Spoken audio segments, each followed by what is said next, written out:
আজকের মজার গল্পটি গোপাল ভাঁড়ের গোপালের ছোটবেলার বিয়ে।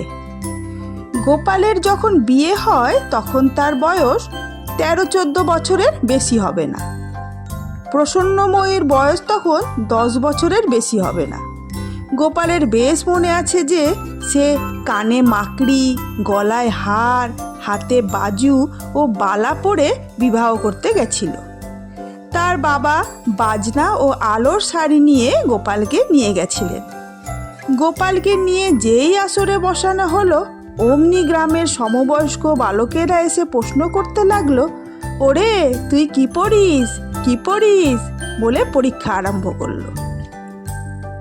গোপাল অল্পক্ষণের মধ্যে বড়চিত্ত লজ্জা ভুলে গিয়ে তাদের সঙ্গে বাগযুদ্ধে প্রবৃত্ত হলো। যারা তাকে ঠকাতে এসেছিল তাদেরকেই ঠকিয়ে দিল।